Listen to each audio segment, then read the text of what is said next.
Hey everybody. So yeah, we've been working on the last few days on these, um, making these configurable, these different attributes of a text geometry. And now we're looking at this. It's an eye, and I have the camera zoomed in pretty close, and I have two bevel segments. I'm going to make it one so you can kind of see it's just like a flat. And then if I were to make it three, it's got like three little curves or three little mm, segments is what they're calling them. So I'm going to make that back to one. Now, well, actually, I'm going to make it two. So the next one I want to do is steps, and steps is defines the number of segments along a bevel's depth. All right, so I'm going to change the bevel's depth. See, I thought this was the bevel's depth, so I'm going to double the bevel's depth to 6.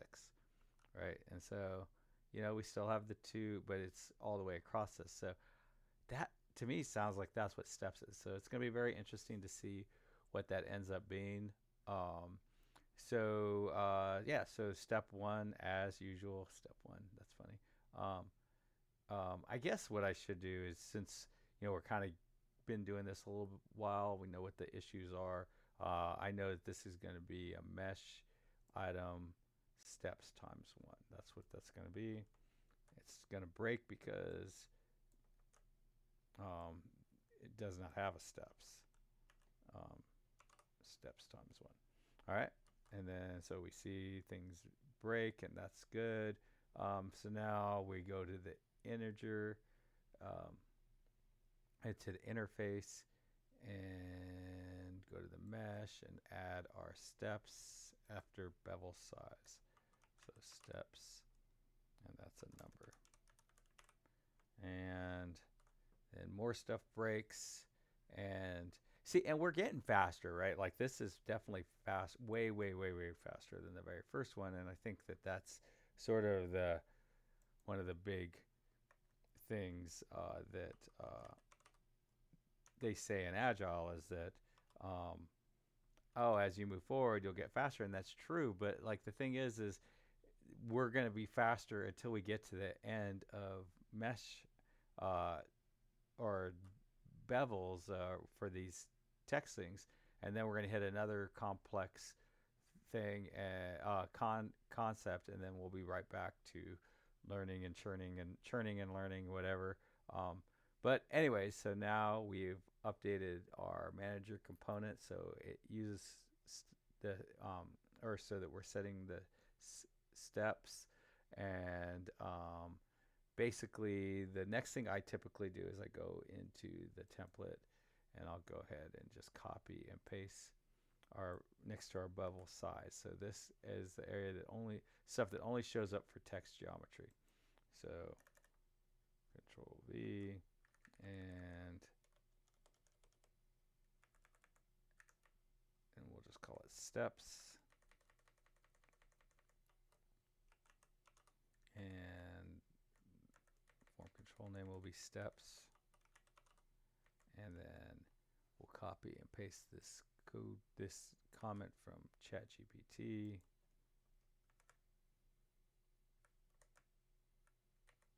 Control V, and then there's that. And so now we're good. And now we need to go into the mesh manager itself, and everywhere we find a bevel size, we want to add a steps, um, its equivalent steps for whatever we're doing. So this is our subscriptions. So every time anything changes, we'll update the steps with whatever happens to be in the steps value. All right, so then if I remember correctly, we only have to do this 3 times. This is when we create our form. It needs to have a steps, and it needs to be initialized with whatever came from the mesh item. And then I believe there's one more place that we need to update, and this is for patch value. I'm just going to copy that. I think that's pretty much identical to that.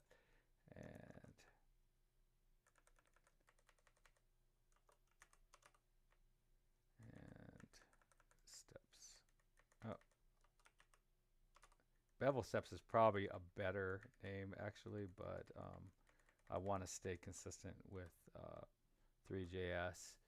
Uh, so historically, I found that staying consistent is most ideal with the if you're going across different APIs and things.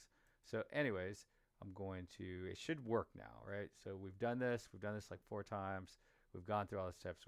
We know it works. Um, so convert that to a text, and let's go ahead and convert this thing to a normal.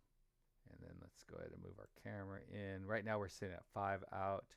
So let's go ahead and go into, I know that on my X position, I want to be like at negative 0.3. Negative 0.3. Nope, 3. And then, oh, it looks like my height is off. And then in my Z position, I know I want to be at about 0.3, 0.3. And then I know I want my Z position to be at like 0.9, I think has been my Y position. I mean, I think it's 0.8 actually. And then I want it to look at 0.8. And that is not, oh, that's 8. Okay. And so now the only issue is that my height, which is the depth, I have no idea why it's named that way. And oh man, I'll tell you, it is so tempting in these situations to like come up with your own more reasonable name. That is, I've never seen that turn out well. That always ends in tears. Um, and so I'm going to take the bevel segments and I'm going to make it 1. And then I'm going to take my steps and make it 2. Yeah, I didn't do anything. 4. And let's change the thickness to like 0.6. Yeah, I have no idea what this steps does. It does not seem to do anything. 7. So let's just double check that there's nothing broken in the, yeah, see there's nothing broken in the console log. Let's go ahead and, okay, so we agreed that it's not, does not seem to be doing anything. If I make my steps 1, nothing, 4, nothing. Oh, yeah, and that should be fine, but we did need to, there was one thing that I forgot to change in the 3 service, but I don't think it makes a difference.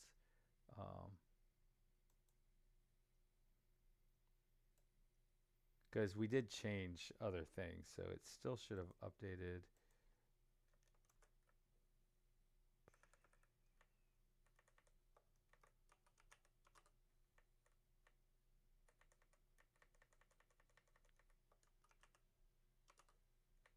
And then update mesh. Yeah, and then this is where we change the text geometry. And we are updating the text geometry with the new steps, and it is not doing a darn thing as far as I can tell. Now, yeah, so what I'm going to do now, just to be double, triple sure that we're doing something, is I'm going to, oh, see, this is probably the biggest reason I don't really like doing this, where I return the thing. So const tg is equal to,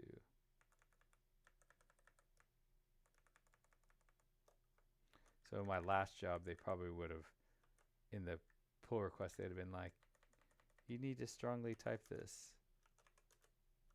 Which, you know, that is such a waste of time, because it's like you can see exactly what it's going to be. Although I have to admit, when I first started this project, I was like, it's so crazy. This is this every time. You know, like I thought I have probably a pretty embarrassing video in retrospect, where I'm just like blown away that every time you create a new text geometry, you get a text geometry. Every time you create a new whatever, you get that. Well, obviously, that's what you're going to get back. I was like, the consistency is amazing, but clearly, if you create a new text geometry, you're going to get a type text geometry back. So that was silly. Um, and it does show that, we all have crazy blind spots all the time. So let me see. Add that. I have to admit, it does not surprise me that this steps thing doesn't seem to do anything. Let's see, I'm going to change my steps to 6. Control I. And then I wonder where you even see this. Is this in attributes? And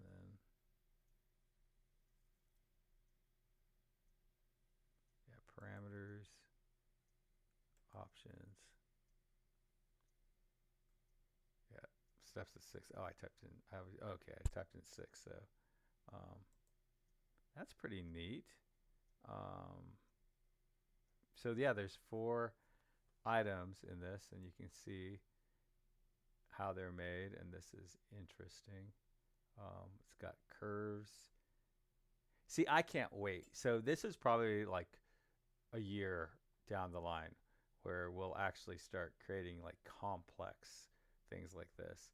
Like I hope that one day I'll be able to like export one of these to like an STL file and then print it out in on a 3D printer and stuff like that. But this is kind of cool because I'm getting like sort of my first experience with these things, so that when that day does come, that I've decided, oh, I'm building a shape and it's going to have curves and it's going to have holes, and like, oh, there's a letter that has, an O. I wonder if an O has holes in it. Oh, this is so exciting. I'm going to try that. Let's do this. Make this an O.